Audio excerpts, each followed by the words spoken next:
Hi, everyone. We still see some attendees trickling through, so I'm going to give it another minute to allow the group to join us today.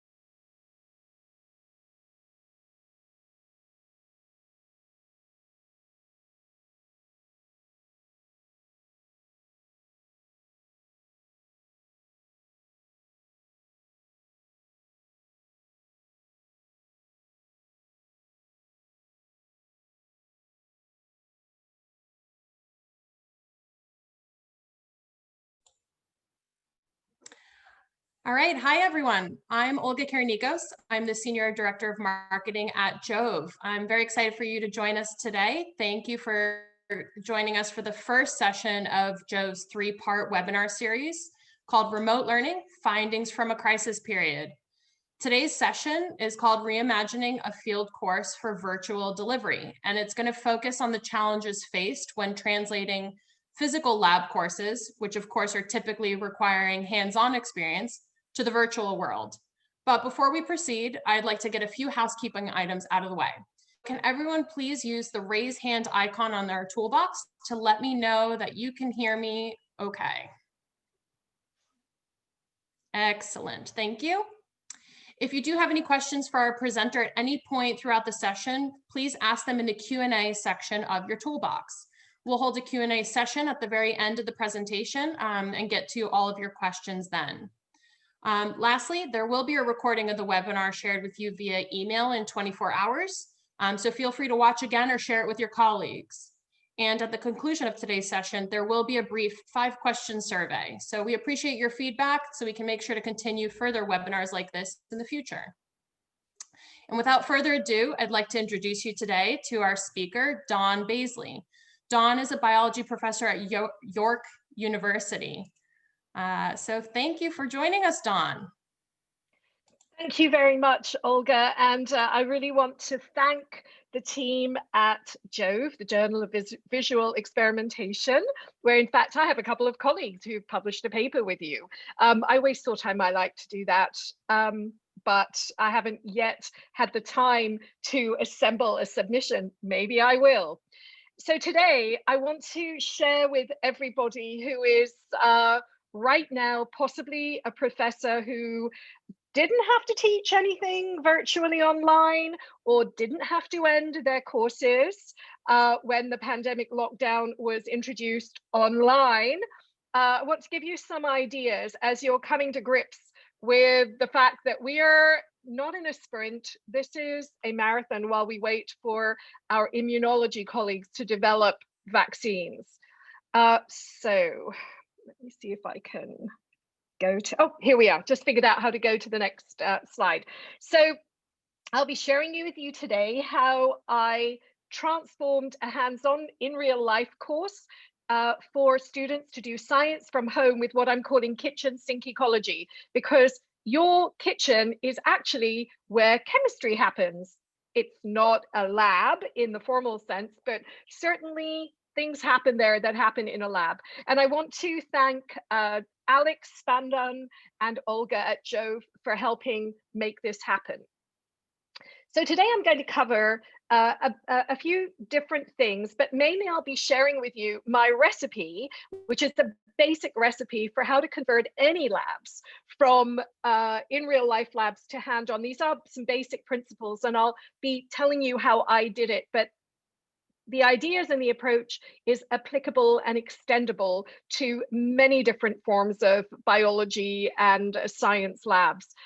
So my real life field course was cancelled in March. In fact, at the time, 16 universities in the province of Ontario in Canada that share our field course spaces cancelled 30 field courses with shared spaces, and then there are these standalone field courses for only students from those universities. So there was another group of those courses. So we probably cancelled about 40 field courses, leaving a lot of students with wondering, how they could do courses.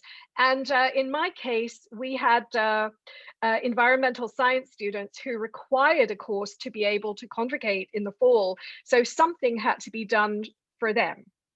So I'll talk a little bit about that specific situation.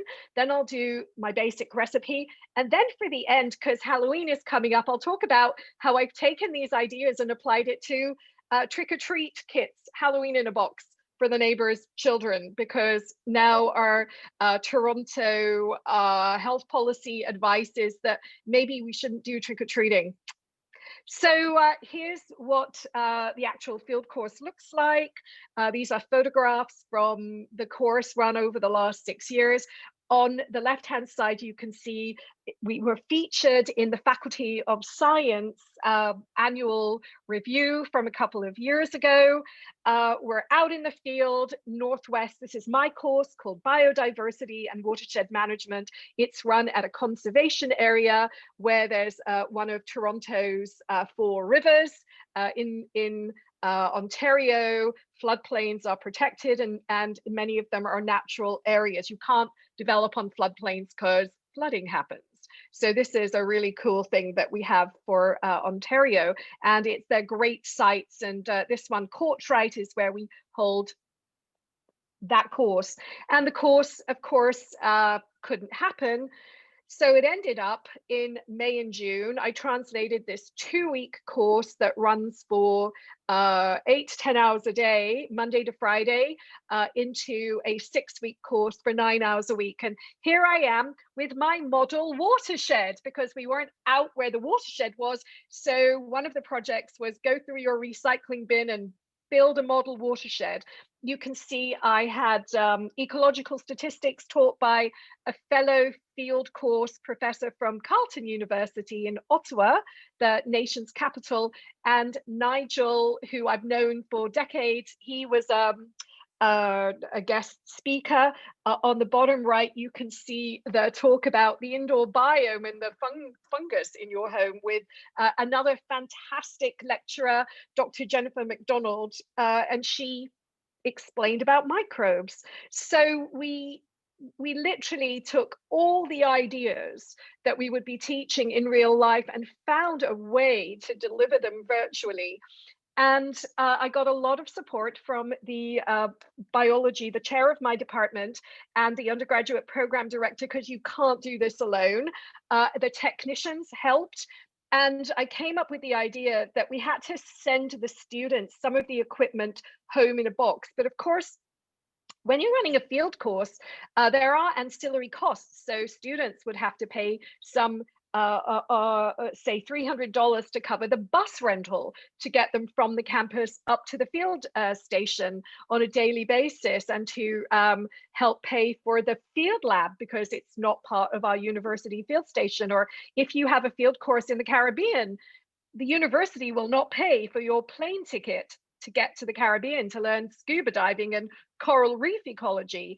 But you can't do that when you're teaching this kind of course. So the Faculty of Science and the biology department did give me a budget, and for $20 per student, I came up with this kit. So cost was key, but putting the tools in the hands of students to be able to do this was also key. And you can see my daughter helped me to, she was Carrie. She was supposed to begin a master's in doing fieldwork in the Canadian Arctic at Queen's University back in May, but that got cancelled, and she's now there since September, not knowing whether she'll be able to do her planned master's research. Maybe she'll have to do it more locally, because we still can't do fieldwork in the Arctic because of the lack of health infrastructure for COVID. Okay, and here I am. You can see in my local post office, I became really good friends with the staff at the post office when I shipped off these kits. More about that later. So here's the basic approach that I took. I'm going to go over some guiding principles that kind of apply to any enterprise of this sort. I'll talk about the importance of knowing the history of your own field of science, because let's face it, we have these super high-tech labs today, but when Sir Hans Krebs was doing all his Nobel Prize winning research into the Krebs cycle, respiration, he didn't have what we have today. he was in many ways quite low tech. Also, I'm going to ask you all to reflect on your own journey as a scientist, because when you were a child or a teenager getting excited about science, chances are you weren't doing it in a lab with high-tech equipment. And then there's the importance of reviewing your course goals and teaching outcomes. So number one, actually this should be step 0. A crisis is really not the time to learn new skills. And so much of what I did with taking this course virtual, I already knew about. I have worked for 40 years in remote locations. I've built field labs up in the subarctic. I'm often up in the Arctic. So I'm used to thinking about doing science off grid with limited equipment. It doesn't mean we don't take high-tech equipment into the field. We do. And that's where this idea of frugal innovation I'll talk about comes in. So that's, I think, an important principle is don't try and learn new stuff. Keep it simple and play to your strengths. And you probably have a lot more strengths than you think you do. Number 2, technology is just a tool. If it's not working or it's not available, then you really need to go back to basics and ask, what is the point and what did people use before we had all this high-tech equipment and the internet and Wi-Fi? So here you can see Charles Darwin's microscope. It's photographs I took when I visited the Whipple Museum of the History of Science. And you can see the book about barnacles. He used this microscope, super low tech, to look at barnacles, and he wrote one of his many important books. So that's an important principle. When it comes to thinking how to take your course principles and your labs away from the lab and into something more low tech, virtual, that can be done at home in the students' homes and your home, remember your own journey. And there's a story behind this slide. You can see on the left a candy cane chrysanthemum. Sometimes they show up in local florists in around Christmas time here. It's a white chrysanthemum and it's got stripes of red and green. And I remember seeing this a few years ago and thinking, that reminds me of an experiment in my Ladybird book of how plants grow that I had when I was 7 years old. So I was teaching plant biology, and to illustrate xylem and phloem, I took these white tulips and we dipped them in different inks, and we were able to illustrate how the plant's system of water movement worked. So there's going to be things that you were exposed to that are very low tech, but have sophisticated interpretations. When it comes to reviewing the course learning outlines, the field course that was supposed to happen in June that got cancelled was all about learning to identify plants and birds and insects, and learn about watersheds, and learn about careers. We would often have visiting speakers who would talk about their career in environmental science and ecology. You're learning to use equipment. You're working in groups doing research projects. So I thought of all those things and thought, I want to bring them into a virtual world. So step number 1 for that was to set up my home workspace. I was at home with an engineer daughter, came home from Ottawa. I had an international graduate student in the basement who was here from Suriname, who could not get to live on campus because it was closed. She couldn't get to the lab. She ended up doing her research in the back garden with grasses. My husband, who worked for World Wildlife Fund as the senior species specialist, was on Zoom all the time. And then I had my daughter, who came home from volunteering in a research lab in England, but didn't go to the Arctic. So we had a house full of adults all doing work. So I ended up moving 4 times and ended up in the living room, the front room, because it's a pandemic, no one is visiting. And you can see my workspace. I've got my soil tests in old tomato sauce bottles, And I've got the seeds that we sent out. My husband is working with native plants, and he was stratifying seeds. So I said, let's add that to the kit. And then we took over the fridge, and there was a dead bird in the back. By the way, you'll learn more about the frozen bird. Mind mapping is super important. I use these giant post-it notes. I thought about how, well, you couldn't really do 2 weeks of 10 hours a day on Zoom. Our internet connections wouldn't hold up for a start. We have Wi-Fi issues here in Toronto. It's like a highway. When everyone gets on the internet frequently goes down. So I settled for 9 hours a week, and then 1 month, 4 weeks of collaborative research time. You can see the kit, a view of the kit. That pair of scissors ended up, that was the most expensive item out of the $20. It was about $7. And I knew that students who were stuck at home, that their parents would not appreciate them using the kitchen scissors to cut up garbage to make watershed models. The approach that I use, that I was very well aware of, that I've worked with my colleague, Professor Shibani Chowdhury, who was head of environmental science at Vishwa Bharati University in Shantiniketan in India, and I've spent time with her and she's been in my lab, is an approach that blends high tech with low tech and keeps costs low. So I took that as a guiding principle, and you can see us, we've developed a very inexpensive bioassay to test the toxicity of plants.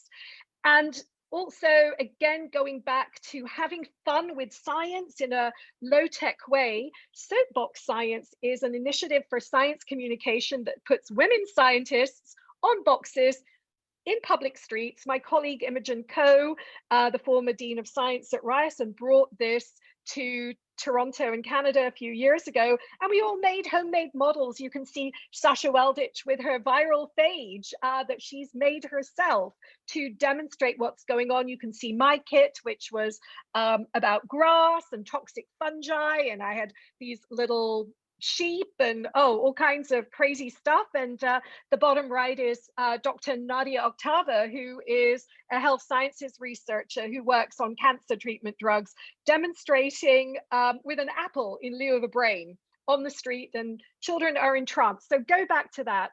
And you also have to figure out what works at home. Take input from everywhere.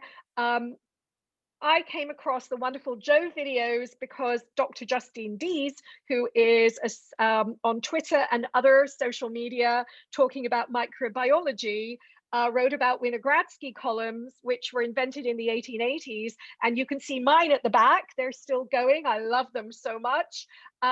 You can't do Winogradsky columns over a 2-week course, but we could do them over a 6-week course. So there were things that we couldn't do that were adaptable to students doing at home ecology, field ecology. So what did the kit look like? Here's some of it.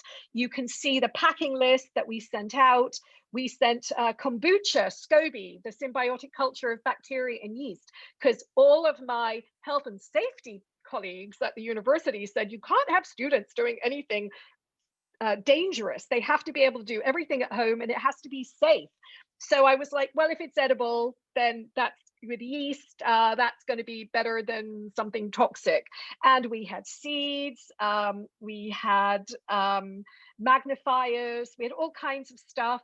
Here's other bits in the bag. We had these $3 Foldscope microscopes that were developed by a Stanford engineering professor, Professor Manu Prakash. You can see his TED Talk. I've supplied it in the notes. This one in the box there, it's amazing. We had easy macro lenses. Stick that on your smartphone and kind of turns it into a dissecting scope. We put pH strips in as well to test water, and we sent bird seed and soil. Coming to the end of my presentation, I would say a really important thing is to ask for help. So I just drafted everybody around me. I invited guest speakers. So we do a lot with Biodiversity Heritage Library. It is Open Access Week, and this is this amazing resource that digitizes old books, including Darwin's books. So Grace Costantino, who is the outreach manager, she did a fantastic presentation. We had the map librarian from my university, who normally comes and teaches students about map, talk about virtual field courses. Dr. Scott Taroff, bottom right, he spoke about bird watching, and my husband, Peter Ewins, Dr. Peter Ewins, who trained in ornithology, I did a little video. This is that window kill bird that was in my freezer for 2 years. It never quite got to the ornithology professor at York, so I had him make a study skin video, because when we are in our regular field site, there's a lot of taxidermy there, and the classroom and labs that we use are full of like stuffed beavers and birds and ducks, and so I wanted to give the students a flavor of what they were missing. So that was another thing that we did. What did it look like? Here are some screen caps from my Moodle class. There were lots of introduction. There, I sat in office hours, drop-in office hours on Moodle every day, literally for 3 months, to answer students' questions, because I was sending them kits and asking them to set up an at-home lab. The course ran over a total of 7 weeks. Actually, it was 6 weeks from beginning to end. We had a few holidays in between, and you can see we had different speakers. And I also had, you can see the modules down the bottom: watershed ecology, soil ecology. We covered everything. We did careers, we did field notebooks, we did virtual field notebooks instead of handwritten field notebooks. And students even submitted some of the pages to an Australian university urban biodiversity field notebook project. So I wonder what's happened about that. We have powerful technology in our hands. So you can, with a $4 macro lens, turn your smartphone into like a dissecting microscope, and you can do high-res videos. I did try some of that, but what I found was, because of the constraints of Wi-Fi and data, and students not having reliable Wi-Fi, the post-production of making the file small enough was so much work that, to be honest, I was just grateful for existing online content that I could press into use. And my husband is explaining seed planting on some videos you can see. So coming to the end, because I know that we're going to take questions about how you can apply this to your courses, I just want to say that of course, I work with invasive species. I model invasions. My applied plant ecology course back in January, which covers invasive species like viruses and bacteria and SARS, which hit Toronto very badly in 2003. We did actually follow the spread of the SARS-CoV-2 virus from early January. I was one of the few professors, students tell me, who warned them about what was coming, because you could just see it if you knew anything about how species spread or organisms spread. And I really am seeing now that there's a lot of stress on our students and children and colleagues. So I've actually now taken these principles, because we don't know if our community will have trick-or-treating, and I've designed an inexpensive Halloween in a box kit that I am testing out on neighbors. And the whole cost of all of this is I'm simply decorating existing inexpensive candy, knitting things like ghosts and origami bats. And my neighbors, who are aged 4, 6, and 8, are my testing team. So I'm actually ready to send out about 7 of these boxes to colleagues' children, and who are, I don't want that, they're not going to have the kind of fun that they're used to. And I think it's still important. I think we can use this as a way to do that. So these are universal principles that are generalizable for me, and this is what I'm doing now. So I guess I'll wind up. Time for questions, but just to recap the 10 points that I'd like everyone to remember. Oh, there was another point that I skipped over, which was, please give credit to where you're getting your ideas. It's just really important. None of us come up with these ideas by ourselves, and we do have access to amazing resources, and we must give them credit. So number one, a crisis isn't the time to learn new skills. Technology is just a tool. If it's not working, go low tech. Remember your own journey to science, technology, engineering, and math, and what motivated you. Revisit some of that. Review your course learning outcomes. How could you take them online and into the homes? Set up that home workspace. Mind map, giant post-it notes. Use the frugal innovation approach, which blends high tech and low tech to minimize cost. It's a fantastic conceptual approach. Figure out what works at home, keep testing it, ask for help, and try this with just something not even for your lab, and you'll have a lot of fun, and it will stimulate your creative juices. And we all need to have a bit of fun and creativity and innovation at this difficult time. So thank you. I hope that was helpful, and I'm going to turn over to Olga to moderate questions. Take care.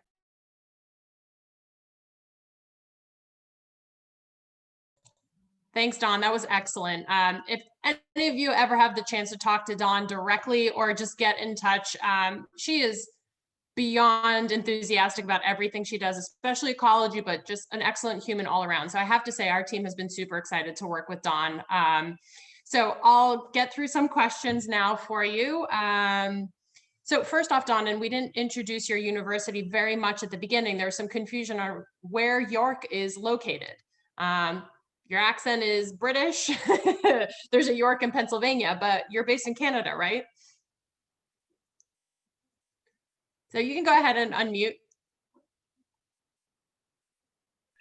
Yes, I'm based in Toronto, Canada. So just a little bit about me. I was actually born in India. So Spontan and I have had great fun talking about India. And my parents emigrated to England when I was about 2. I came to Canada and did some high school here when I was 14. And then I did go back in the 1980s to do my doctorate in Oxford, but I did 2 degrees at the University of Toronto. So I kind of had that reinforcement of the accent. But I always say to people, don't think that I'm really British. I was a teenager in Mississauga, a well-known suburb on the outskirts of Toronto. Very boring to grow up there with buses and having to escape it to downtown Toronto. So I've actually lived here for decades. I just sound British, but I'm more Canadian. But I'm very comfortable, whether it's in Europe or in the States or in India. Yeah, I guess I'm a bit of a global citizen. Wonderful. And Dawn, if you don't mind, just turn off your screen share. I think people want to get a better view of the videos. Excellent. Okay, wonderful.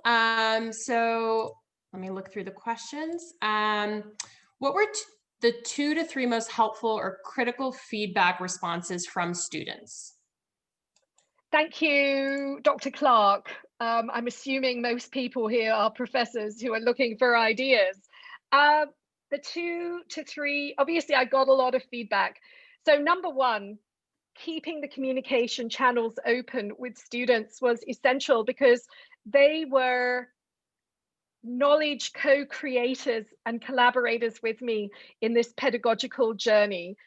You know, you're asking students who are expecting to be standing in a field or a forest for 2 weeks to take a box and start brewing kombucha with yeast and set up these little microscopes and do virtual field journals.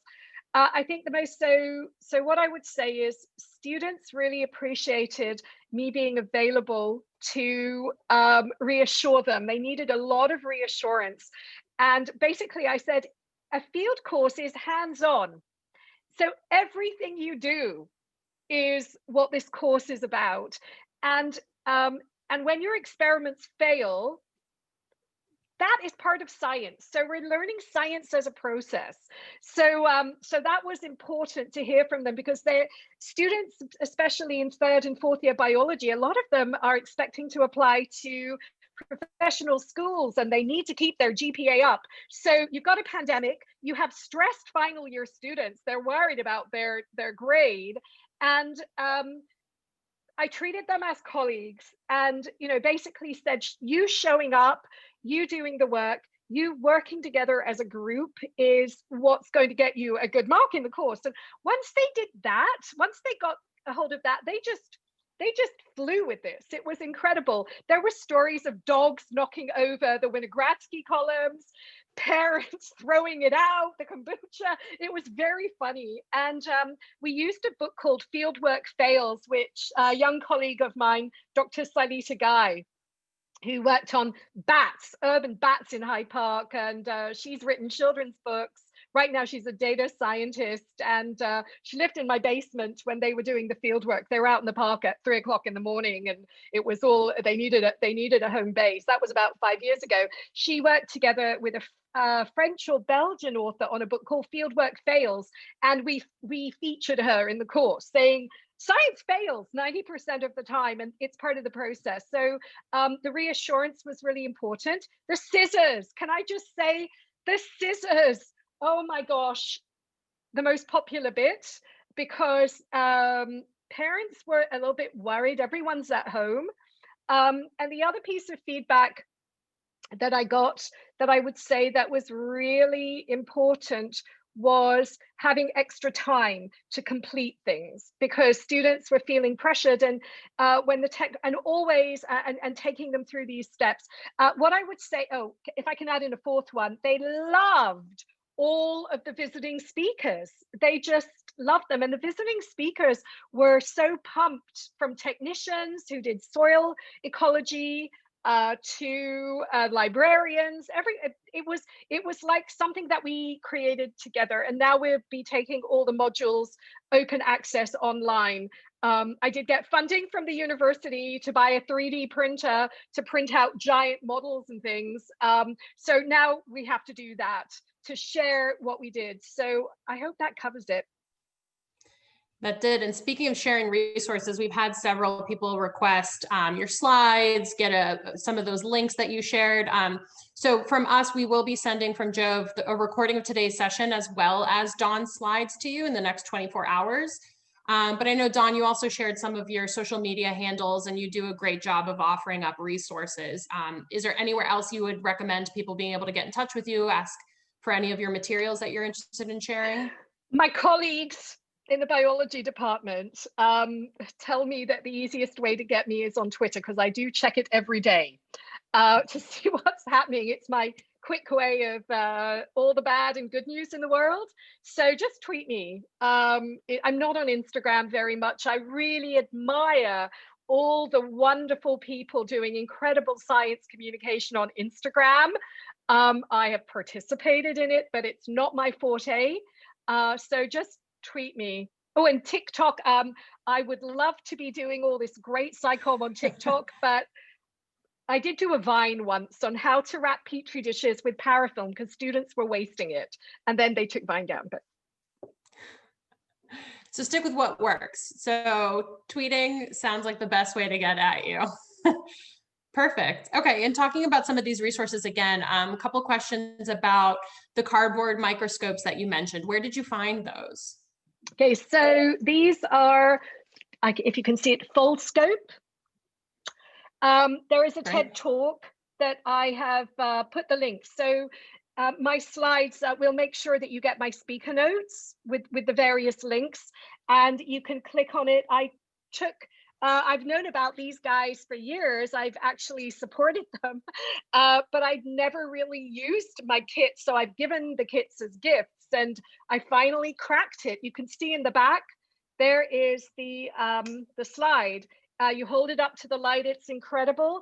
Easy macro. I'm not sure how they're doing. Some people told me that they weren't able to contact them. I'm not sure. We used these about 5 years ago. And we put them in the plant biology labs. So there's that. I'm sure that other attendees, I can see natural history kits. There's so much you can do. I started attending webinars. There's really inexpensive air sensors. There's a lot of other ingredients you could swap in for freshwater kits and so on. Wonderful. Okay, and a question about, so many to look through. Speaking to local environments, we had a question about, did you make them use their local environments, science outside the box? I worry about the variability of where they are and what they have access to, but want them to use their local landscapes. And along those same lines, we also had a question from someone who said, most of our students are from an urban environment, so it's not necessarily safe to go outside. So, yeah, so how would you advise? York University, this is an urban group. In the case of our field course, what I can say is that other universities within the 16 University Field Course Consortium, Ontario University Field Program, they proposed virtual field courses, but they were nixed actually in the end because they asked students to go off their home property. So the way that I did it was we designed everything could be done without leaving your parking lot. So for the seeds, we sent a Ziploc bag of soil to grow, and for the everything else you could get from your parking lot or your garden. You could watch the birds from your window. It was really designed to be with safety because York University is Canada's third largest university. We are highly unionized. I've been really happy with my university leadership, president and senior leadership team, mostly women, have been really proactive. We've been fundraising for students who couldn't get back to their home countries, who were trapped here. Like York has really gone above and beyond with safety. So that was a key component of how we planned this. You had to be able to do everything inside. And if I could just say, somebody was asking about scobies. There's a fantastic TED talk. I actually had a back injury 5 years ago, and my acupuncturist introduced me to kombucha.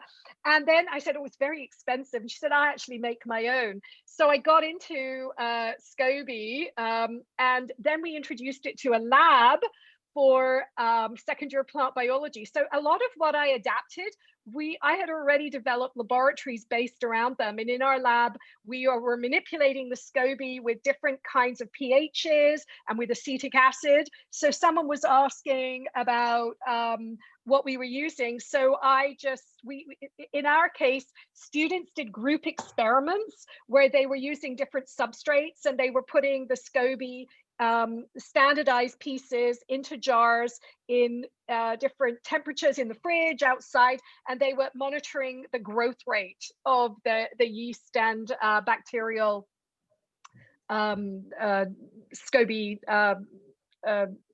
disc. So they had to design. They did a lot of their own designing. They had virtual options. They just had to measure everything and quantify it and come up with experimental designs and do statistics. Great. And so Dawn, what would you recommend for someone who's at a very large university? So we have one question, I'm at a university with thousands of bio majors. So scaling up a virtual but partially hands-on lab course is hard if one is having to put together kits and mail them out. So did you consider trying to supply a list to students and have them purchase the items themselves? So that's a very interesting question. And we had huge, to go back to the Ontario University Field Program, which is 16 universities, not only did I have discussions and debates with my own department chair, and we are a very large program as well, we're thousands. So York is like Canada's third largest university. And it is a big program. So these were all considerations of how we do this. And we also had discussions with professors from other universities about how this could be done and what we could ask students to do. So there were some things that we did ask students to source themselves, which was items from their recycling bin to build their watershed models. But we really tried to keep it really basic so that any student who couldn't afford to buy some of the items would not be disadvantaged. Some students loved it so much that they went away and bought, apparently there's a $20 pH meter. So the group that ended up studying soil ecology and pH and soil composition. So over the course of the field course, actually the public health COVID-19 rules and regulations did relax. So initially, we planned that students could do everything staying on site. By the time it got to June, and July, students could move. So some students went to see their grandmother, and then they collected soil samples from 100 kilometers away from Toronto. And as long as it complied with the current public health policy, that was always first and foremost in how we did it. But to come back, my field course that was cancelled normally has 16 students. We extended this up to 26. I turned into a mini Jeff Bezos. I mean, it was just crazy putting these kits together. And it was a lot of work. And I did have the support of the technicians because a number of us were qualified. We were approved to be on campus. I had a greenhouse full of grasses that needed care because I'm a plant ecologist, botanist. So we did pull on existing supplies that were there. So our kit wasn't just new things. It was the bird seed was left over from the ornithology winter semester course. We used what was there. The slides were what we have on hand. I did map out the time. I kept very, very close accounting of all the time. And I would say that if you were to try and scale this up for a much larger course, say we've got 160 students in second year plant biology, how could you do this? I would probably pare it down. Oh, the bit that I didn't say, the most important thing that I did was when I sent the kits out, I sent them with tracking numbers. We paid a little bit more money because then we had students who enrolled in the course and then dropped the course. So we had to get their kit because these were unique one-off kits. We were buying exactly what we needed. So I have an administrative assistant for the field course who is actually the financial person in the biology department. So I did have staff who were keeping track of the money. So I would say that doing this kind of thing, you have to have the support of your administration and staff support, if that makes sense. Right now, I'm imagining how to do my winter plant ecology labs, which involve growing paper white bulbs. They've got 500 paper white bulbs that is a standard order sitting at the university for experiments. Again, that experiment was adapted from a high school science project that my daughter did, where you need pop bottles. So I actually have, over the last 5 to 6 years, inspired by frugal innovation, introduced into our really big undergraduate courses a lot of these ideas. So I simply exported them back out for the field course. So we're actually going to be shipping out bulbs to students because I had thought of running things in the greenhouse and having limited numbers of students come in to see the experiment. But I think we're going to have a webcam in the greenhouse with me measuring these plants because I think we're going back to lockdown given the spiking numbers.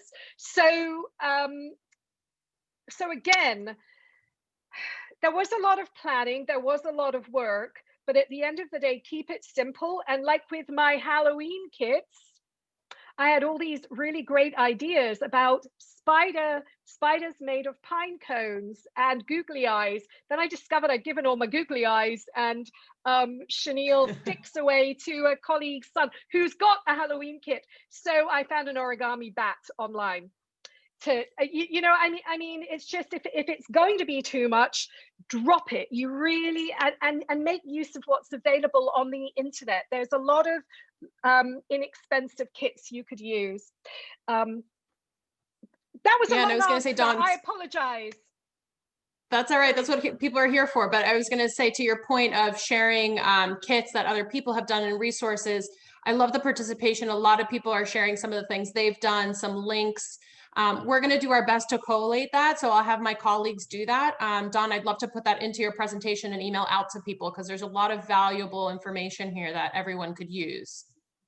Yeah, I mean, we used iNaturalist for, so the student group projects, they ended up using things that weren't in the kits. Like they started to build out with internet resources that were provided for them by my guest speakers. Can I just say, I'll quickly go through some questions. Dr. Noel Storr, hi Jake, says, agree with the student connection reassurance. Really, it's about building people up and saying, you know what? Science is a process. You can go high tech, you can go low tech. I personally have written blogs against technical pencils, and I'm really all about pencils and sharpeners. And interestingly, the idea for the box in the kit, I'll tell you where they came from. Blackwing Pencils in California, thank you, who I have a subscription, and this cute little box comes. And the New Brunswick box, which is the daughter of a family friend who didn't want to leave New Brunswick, and she sources local materials and curates boxes that you could send out. They're very affordable. So I got ideas from that. Believe it or not, Blackwing Pencils had a whole blog post about how to journal. So I even put that towards my student when they were doing their field journals. I just took whatever I could. I just was like open to everything. How could you assess student participation since the internet connection wasn't really good? So some students actually couldn't take the course because they're high rises in Toronto. The Wi-Fi was so bad. We had one student out of 26 drop because of that reason. But we did asynchronous. So everything was synchronous and asynchronous. Do I have a list of kits? I think that's going to go up there. What was your strategy to ensure students work independently? There was a quiz. We always have a quiz. That was just a scavenger hunt. You just got a grade for doing it because, so one of the things that they had to do was online presentations. There were components that they got graded individually, like posters of their projects and their pitch for their project and their Pecha Kucha talk of their paper. But then I built on that. So of course, I had to address Black Lives Matter very seriously in this course. And one of the things that we did, and my students were out protesting in the streets of Toronto. And I was like, wear a mask, take your lab goggles. I'm contributing to the bailout funds if you get arrested. I mean, like this was happening at the same time. And students were wanting to know what we would do. So I actually created a question in the quiz where each student had been assigned an individual paper relevant to the course material to do a Pecha Kucha 6.5 minute talk. That's a great format for getting through a talk really fast because the slides auto forward. I've been doing those like for 10 years in my courses, and I just brought it in here. And I had the students do research on the authors of their papers, of their individual papers, of how many members of racialized communities were there, how many women authors. So we kind of integrated equity, diversity, and inclusion into the course. And on that day, the teach-in, instead of lab, they watched Hidden Figures through the sound and moving image library, because of course we do have access to great online resources, and the librarians had helped.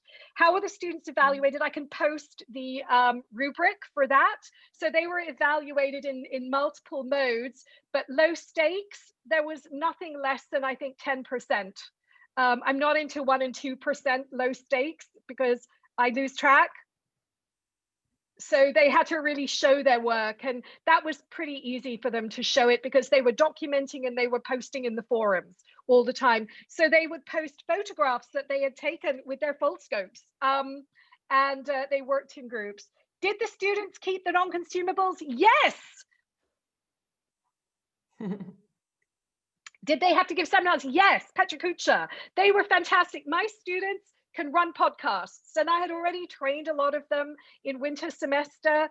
We use Vimeo, we use SoundCloud, we use Slack, we use WhatsApp. I did build in a lot of redundancy. So if a connection went down and the student got dropped out, they could make up for it later. So digital divide, it's not just between the Arctic and urban areas, rural areas. The digital divide is a real thing in Toronto. And often my internet would go down. So I can tell you that we've been good with our Wi-Fi. My husband has decided not to attend a webinar today. Thank you very much, Pete, Dr. Ewens. I can tell you that 1 gigabyte of data is what you use when I had to hook up my own computer to my data, and pricey. Yeah, we've all been there. So, and you have to say if students can't attend, you had to do backups. Okay, this is going to blow people's minds. All my students have my cell phone number. None of them ever abuse it. So if there was anything really bad that propped up, they just phone me. Winter course. Oh, I'll put in the poster, because we actually had a cancelled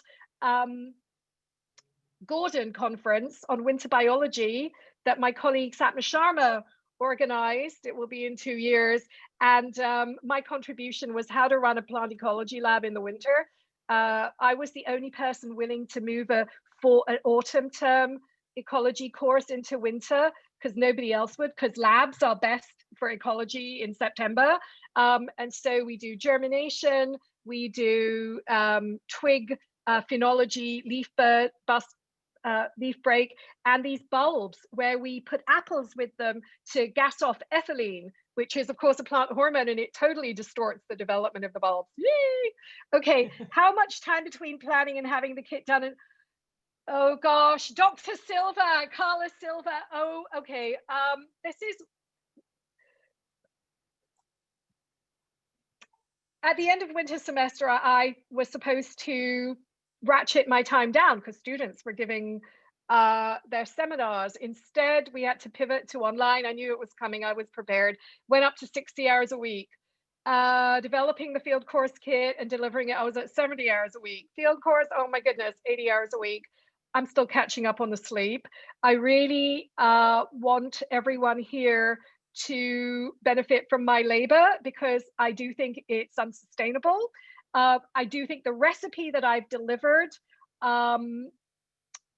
is one that just learn from what I learned.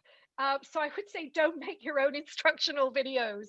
I just had to give up on some things I gave up. Thank you, Dr. Rivera. Feel free to tweet me. And what was my biggest class, Dr. Seeger? Well, this field course was 26, but my biggest class I've ever taught has been 1,000 students when I did first year biology. We have pedagogy science experts who deal with that. That would have been 20 years ago. And a couple other comments that are coming through from our panelists. Let me take a look at these. You touched on Black Lives Matter and the importance of that time during your course. Did you have any resources or ideas of how to integrate inclusivity and diversity, and any specific materials that you would share? I'll share them. In fact, a month ago, because there was a lot of discussion amongst the field course professors, how do we do this? And I actually organized a panel that was hosted by Queen's University in Kingston that featured 2 young Black PhD students who are ecologists and a young Inuk woman who is now graduated with her BSc, Jessica, Peter, and Jacqueline, and I can share the materials from that. I actually chair the board of a regional environmental charity, and we actually were crafting statements. So I actually did a lot of that kind of work, because I've worked in as an equity, diversity, and inclusion advocate for asking the federal government of Canada and the Tri-Council Research Councils to bring in the equivalent of SAGE Australia and Athena Swan since about 8 years, and we finally have those. So I will share those materials on how we did it, yeah, it was embedded, and some students actually said, "Oh, this is so cool, but we're York University," so I'm glad to say that we kind of do this anyway. So that was a really nice piece of feedback. We are a large university. A lot of students are the children of immigrants. A lot of students are the first in their family to go to secondary education. I was the first in my family to go to university of my generation. So I really know about the hidden curriculum. And I would say that this is something, one of the reasons why I am a professor at York for 30 years is because this is a priority. And I can share those resources. Wonderful, wonderful. Yeah, we'll make sure to get those into your slides. Looks like 2 more questions have popped through. Biosafety from Dr. Rawat. Oh, yes. So as we're going back into the labs, which are opening more widely, we've all had so much training for COVID-19 and social distancing and all that stuff. So the lab safety manager, the first question he asked me about the field course was, did you adhere to lab safety protocols? So the way that I did it was really around the kitchen to make sure that there was really nothing toxic. So in some courses, we actually streak out Petri plates with swabs from our laptops and our devices, and then everything has to be burned because you're growing all sorts of strange and toxic bacteria, viruses, and fungus. So we really stayed away from that. The soil work, students, I mean, my Winogradskis are still there and they're totally sealed. Other students got rid of them after that, but and my retired dean of science, who was an immunologist, when she saw them, I can't tell you how many professors and staff have asked me about the biosafety. So we've really tried to stay with edible things and yeast in bread and sourdough. How did I balance groups? So we ended up with 6 groups. This is from Dr. Zane. In my other courses, I do use the Purdue University CatMe group maker, so that we don't have groups being cliquey. But in the case of this, I just let everybody find their own groups. And because during the first 6 weeks, there was so much camaraderie that they just kind of gravitated to the topic that they wanted. So I didn't put any restrictions in this case, but I have done that to make sure groups are balanced. And I tell my students, in the real world, you don't get to choose the people you work with. You've got to learn to work with everybody, including people that may rub you the wrong way. And I tell my students, as part of what I teach, that they have to learn to be kind. And we always have students who are going through difficulties at home. And I always make sure to distribute those students amongst all the groups, and whether they choose to share what's going on. And we actually had a student whose father died during the field course, and that put the, you know, that really created issues. But the whole class, he was okay with me explaining this. The class supported him, and so I just build it in. You have to do this, and a rising tide raises all ships. You can tell I was in charge of a sustainability research institute. All right, Dawn, I'm going to have to cut it at that, but I'm sure people still have many questions. I know you mentioned tweeting at you is the best way to communicate. What's your Twitter handle again? At Dawn Bazely. Perfect. Okay, great. So everybody, if you do have further questions, please do tweet at Dawn or tweet at us at Jove Journal. We'll make sure to pass those through to Dawn. We'll send you as much information and detail as we can in our follow-up email as well. But we really appreciate you all joining us today, and thank you, Dawn. I know you put a lot of work into this presentation. Everybody's commenting of how useful it is, and that's what we wanted. I hope so, because excited. I want it to be useful. Take care. Thank you so much, and I'll provide the materials that we talked about with the links. Excellent. And if you guys liked this webinar, we do have 2 other webinars in our series. We have one with a librarian this Thursday, and then we have a panel next week with 2 of our professor colleagues, one from Sacred Heart University, another from Tel Aviv University. So a lot more. I provided that link in the panel, or I'm sorry, in the chat. So you can go to bit.ly/remote learning webinars if you'd like to register for any of those. But again, we're so excited that you joined us today. So thank you very much, everyone. We'll talk to you soon, Dawn.